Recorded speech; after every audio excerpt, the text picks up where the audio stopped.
My girlfriend said, "I need the apartment this weekend. Girls' spa retreat, no boys allowed."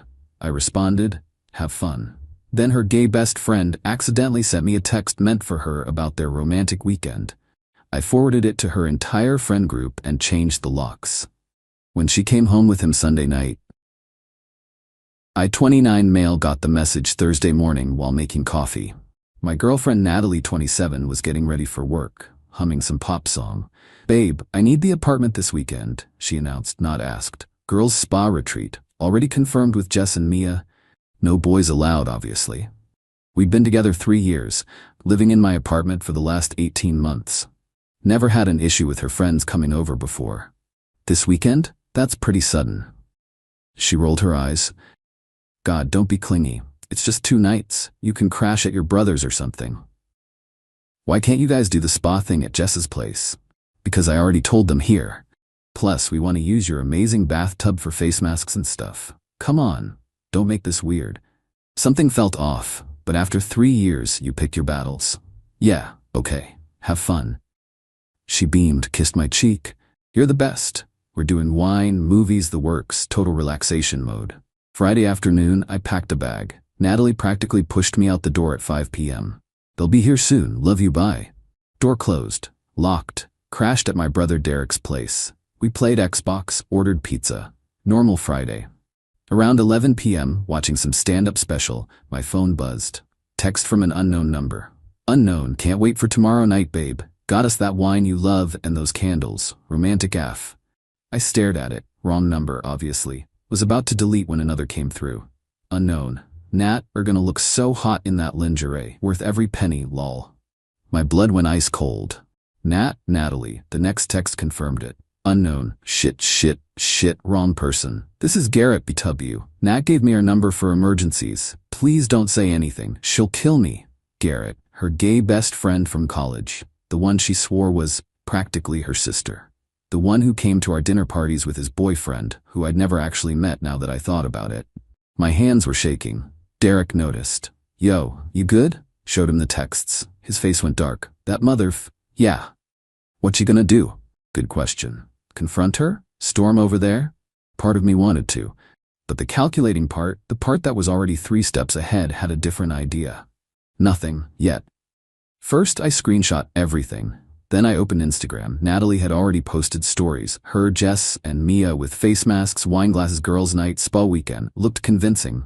Except, I zoomed in on one photo. Reflection in the wine glass. A man's watch on the coffee table. Garrett's watch. I knew because he'd bragged about it last month. Limited edition something or other. The rage was cold now. Methodical. Update 1 Saturday morning came with a plan. Not a rage plan, a consequences plan. First move, documentation. Garrett's texts were just the start. I went through our message history with fresh eyes. All those girls' nights Natalie had. All those times Garrett was having boy troubles and needed her support. The weekend trips to see her college friends where Garrett just happened to also be visiting.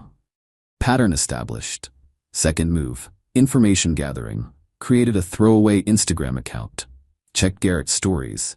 The idiot had posted from my apartment. My couch visible in the background of his chill weekend vibes post. He'd even tagged the location as our neighborhood. Third move, nuclear option prep. See, Natalie had this whole friend group, about 12 girls who did brunch every Sunday, had a group chat called Queens Supporting Queens, the works. They loved drama, but more importantly, they had opinions about cheaters. Strong ones. Natalie herself had gone scorched earth on Mia's ex last year when he cheated, but I wasn't ready to push that button. Yet. Instead, I called my landlord. "Hey, quick question. If someone's not on the lease and I want to change the locks, what's the process?" "If they're not on the lease and don't receive mail there, you can change them anytime. It's your apartment, legally. They'd be considered a guest." Perfect. Natalie had kept her parents' address for all official mail. Never changed it, like the tax benefits or something. Made another call. 24-hour locksmith. "Can you come by tomorrow evening? Around 7? Sunday evening? That's $150 extra for weekend emergency rates." "That's fine." Saturday night, I barely slept at Derek's, not from sadness, from anticipation. Natalie texted me twice, "Miss you, baby," and "Girls say hi." I responded normally. Miss you too. Have fun.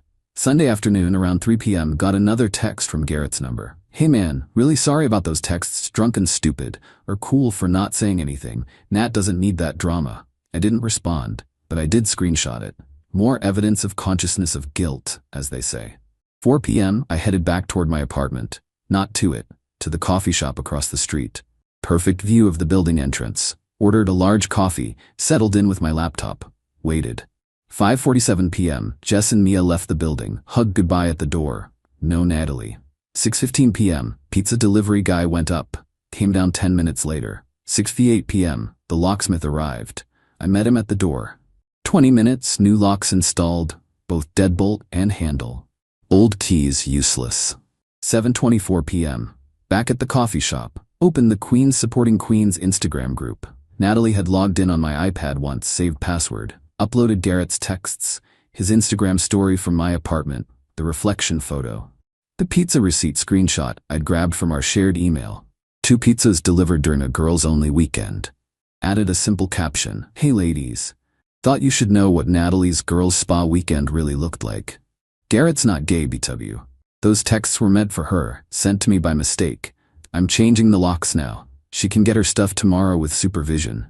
Just thought you all deserved to know who you're brunching with." Posted. 12 views within seconds. The typing indicators went crazy.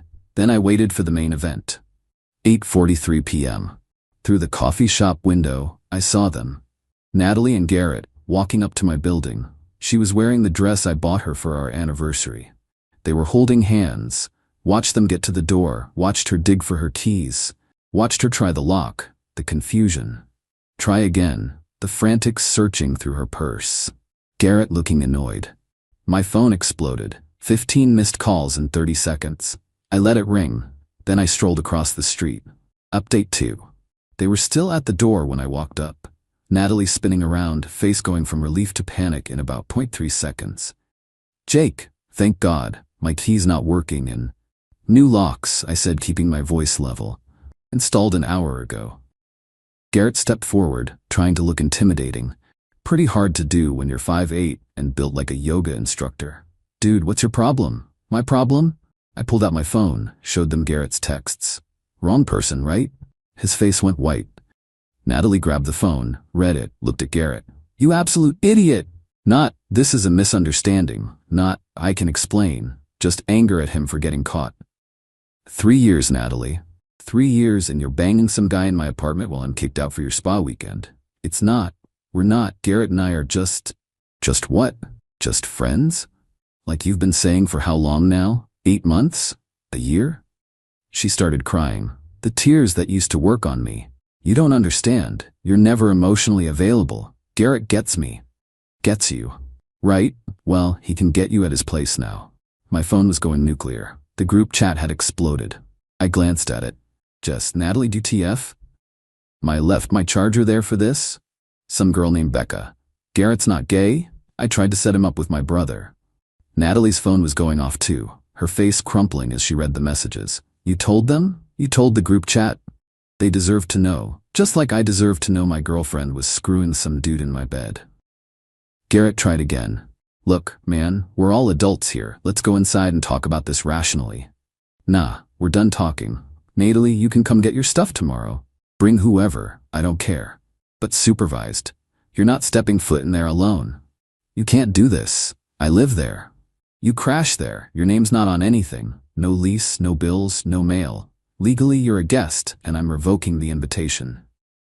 She turned on the waterworks full blast. Where am I supposed to go? I hear Garrett's got a place.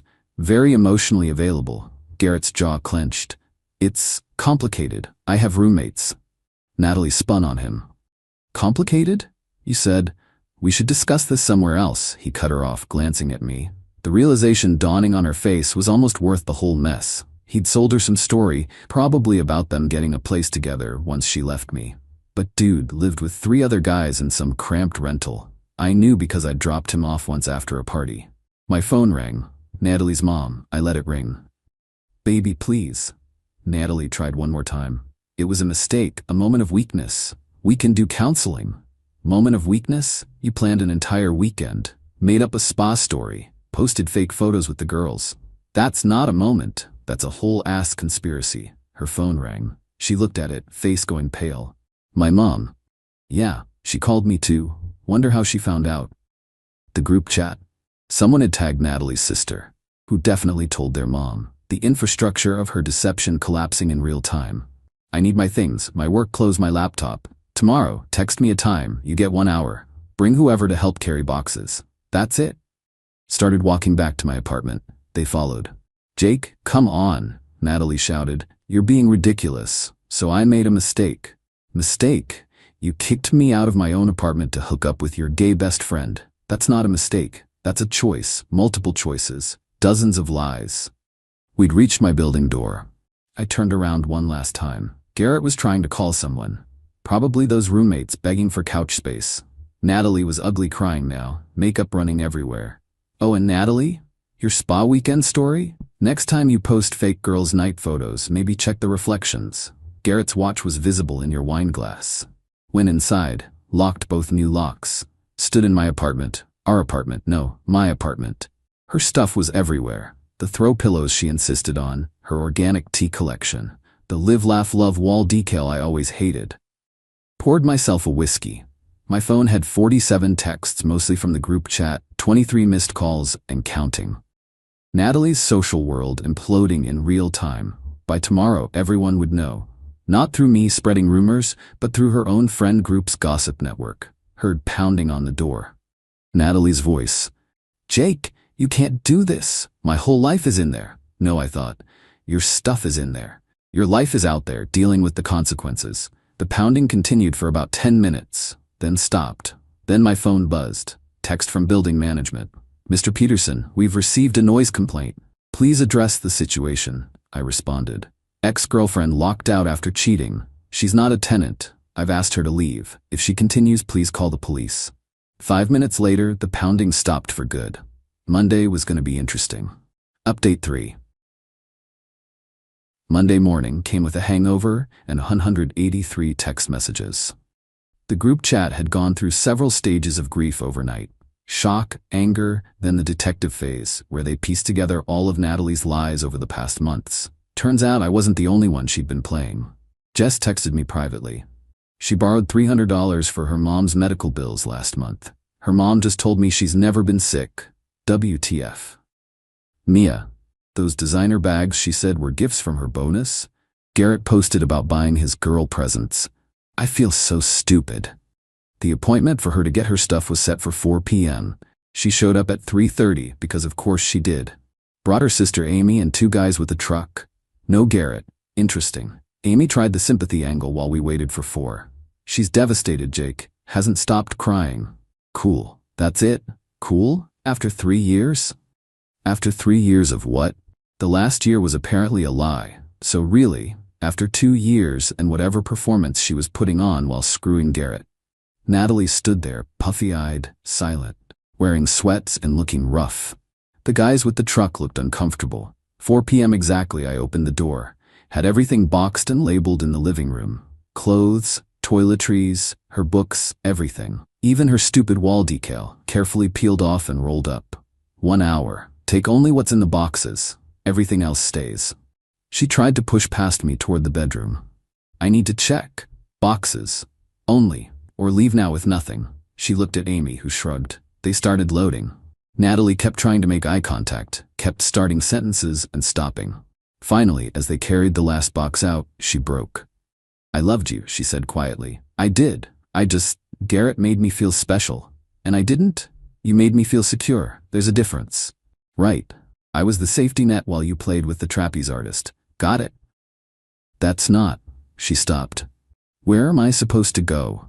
That's a you problem. Amy's? Your parents? Maybe Garrett finally cleared it with his roommates? Her face darkened. He says he needs space to figure things out.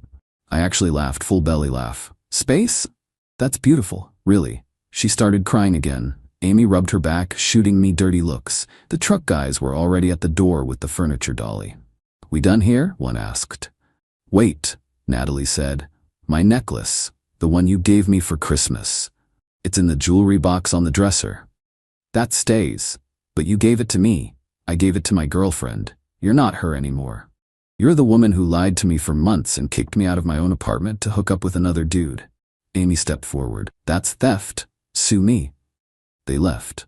Natalie, looking back one more time, maybe expecting me to break, to call her back. I just closed the door. The aftermath rolled in over the next week. Garrett got dumped by his actual girlfriend. Yeah, turns out he had one. Some girl in another city who found out through Instagram. The web of lies was impressive. Natalie's friend group split. Half thought I went too far with the public exposure. Half thought she deserved worse. The Sunday brunches were on pause indefinitely. She moved back in with her parents, put up some motivational quotes about growth through adversity on social media. Garrett tried to salvage his reputation by claiming he was exploring his sexuality and that I was being homophobic. That lasted about 5 minutes until someone posted screenshots of him hitting on 3 different women at a bar that weekend. The best part? 2 weeks later, I got a Venmo request from Natalie. $47.50. For my half of the utilities this month. The entitlement. The sheer, unbelievable entitlement. I declined it and blocked her. It's been a month now. Apartment's been rearranged completely. Got rid of everything that reminded me of her. Even bought new sheets, new towels, the works. My brother says I'm being extra, but I don't care. It's my space now. Actually mine. Dating? Nah, not yet. Still processing the fact that someone I trusted completely could lie so easily. The signs were there, looking back. The little inconsistencies. The way she'd get defensive over nothing. How her phone was suddenly always face down. But I'm good. Better, actually. There's something liberating about slamming the door on toxic people. About not trying to save something that's already dead. About letting people face the consequences of their own choices without cushioning the fall. Natalie texted from a friend's phone last week.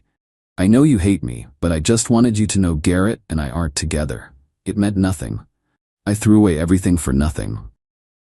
I didn't reply. But I did think, no, you threw it away for something. For the thrill, the deception, the excitement of sneaking around. You got exactly what you wanted. It just wasn't worth what you thought it was. The locks are still new. They work great. And the apartment never felt more like home.